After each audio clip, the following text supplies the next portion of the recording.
Hello, my darlings, and welcome to day 25 of the 31 Days of Horror. Now, today we're going to be doing an audiobook called Cycle of the Werewolf. I don't actually own a physical copy of this book, and boy oh boy, do I wish I did. I mean, who doesn't love a werewolf story? And who doesn't love Stephen King? Because I love them both.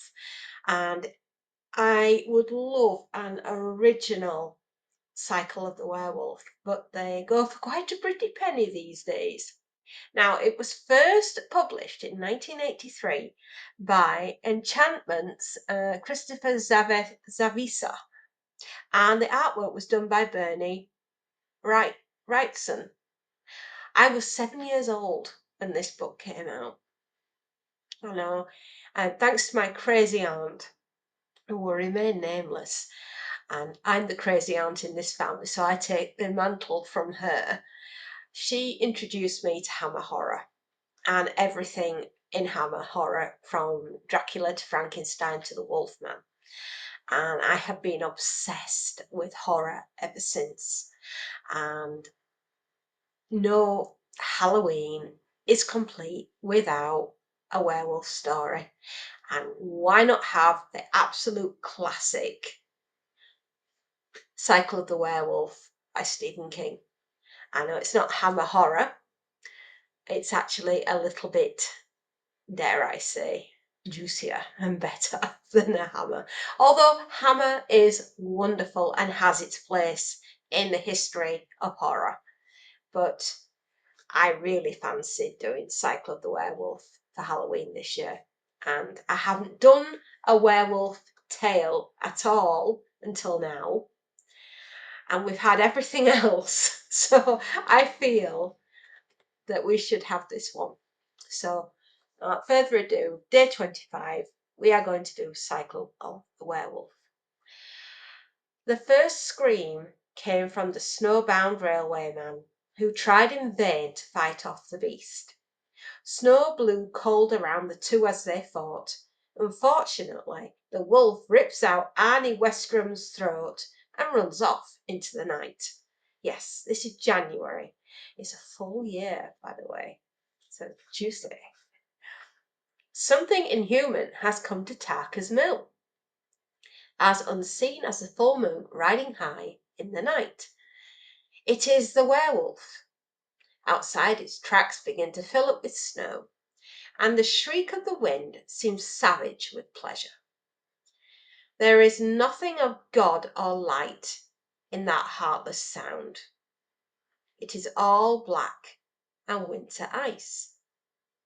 The cycle of the werewolf has begun. Excuse me, just a bit more comfortable. February. Stella Randolph, desperate for love of any kind, gives herself to the Wolfman, and in her dream-like stance decides that love is like dying, a bit like how I feel at this very moment in time. I feel quite poorly. I've still got this cold and this flu, but that will not stop me from doing fantastic report as only I can. We follow a year of the wolf and its victims. There are many. You begin to wonder, where did this beast come from, and why did it turn up now? Very, very strange indeed. The Wolfman is not who you think. Marty Coslaw is the only survivor of the encounter with the beast. It is 4th of July. His uncle has given him some fireworks because the town's elders have cancelled the 4th of July fireworks because of the killer, nicknamed the Full Moon Killer. The town's elders cannot risk another murder. No, they cannot. Well, Uncle Al has given Marty some wonderful fireworks, especially the black cats. Firecrackers, no less. which Marty lights and throws at the werewolf. He throws them in the werewolf's face, and the beast roars and snaps as it burns at his face. It claws at its face, bellowing as the lights snap on at the Coslaw house, no less. It turns and it bounds off back down the lawn towards the woods, leaving behind 2 shocked parents and 1 sister, and the smell of singed fur. Absolutely ludicrous, but Stephen King is an amazing writer, and this is the most ludicrous werewolf story you'll ever read. I guarantee you that. In August, Police Constable Neary says convincingly he is absolutely sure it's a werewolf. In truth, he feels exasperated at what happened to Marty Coslaw. Marty has been hidden away because his parents fear that the killer will come after him to get his revenge. All he has to go on is what the kid has told him. Yeah, the killer is 7 foot tall and very hairy, big teeth and green eyes, and smelled like panther poo. Had big claws, or could they be hands? If Constable Neary had chewed this over in his mind, and he had and really thought about it, he would have laughed even more, because in that hot, still August of 1984, there was only 1 person in town with an eye patch on, and it was simply impossible to think of that person as being the killer. Neary would have believed his mother was the killer before he would have believed that this person could be the killer. But is that the undoing of Officer Neary? Constable Neary believes that good old-fashioned police work is the only way to solve the crime. But Constable Neary, oh dear. Constable Neary's good police work comes to an end that very night, when a hairy, moon-silvered arm reaches through the open window of his Dodge pickup.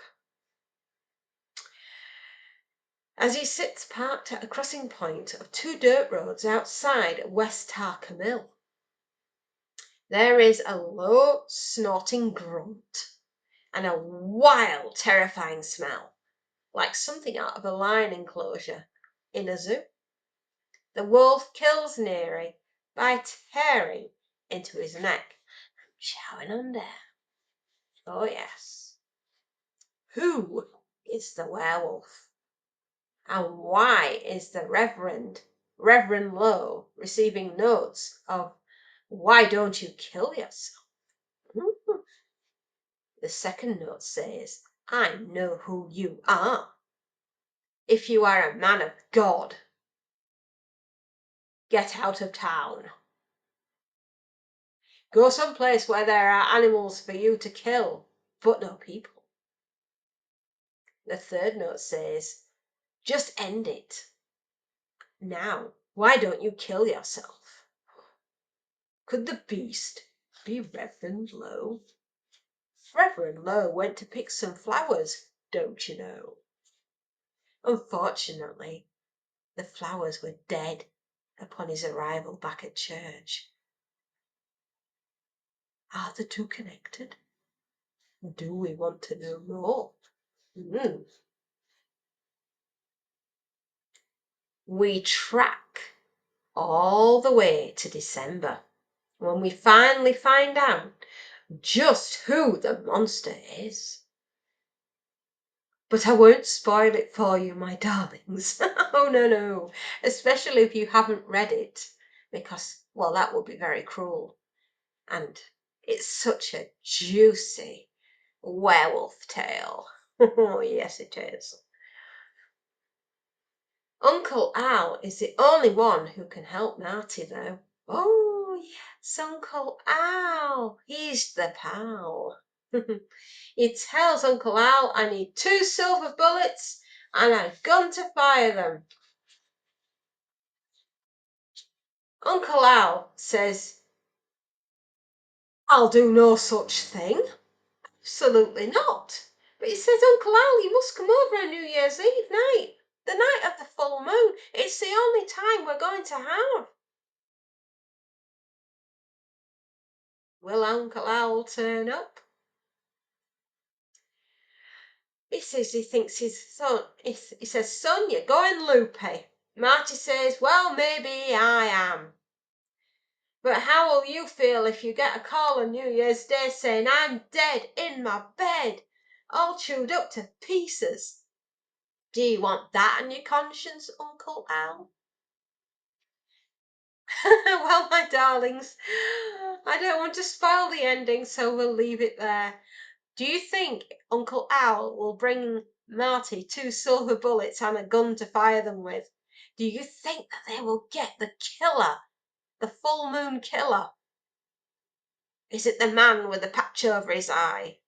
What does the Reverend know that he's not letting on? And what are those flowers to do with it? Are they connected? Is this all in the cycle of the werewolf? Ooh, you will have to find out.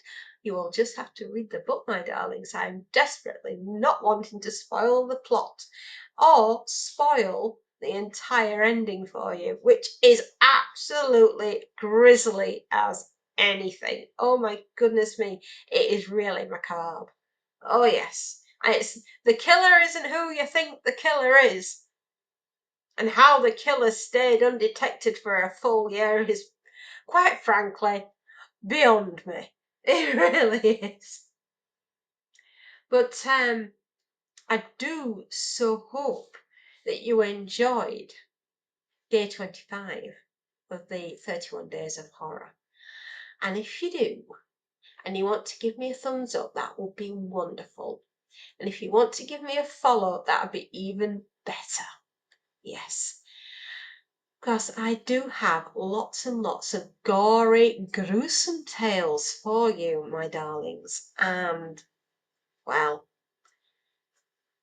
they're all as good as the cycle of the werewolf. And if I am given permission, I will upload the entire Cycle the Werewolf audiobook, which I found on YouTube. And if not, then I will just simply give you a link to the gentleman that did the work, and you can then go and listen to your heart's content, because Halloween is not complete without a werewolf, is it not? I do so hope you've enjoyed today's little instalment, my darlings, and do come back tomorrow for another ghoulishly gorgeous tale of the 31 Days of Horror. And I'm so full of cold, and I do apologise, but at least I didn't sneeze on you, which is a wonderful thing, especially for me. Thank you so much, my darlings, for tuning in, and I will see you tomorrow with another gloriously gory tale. Take care, my darlings. Love you. Bye bye.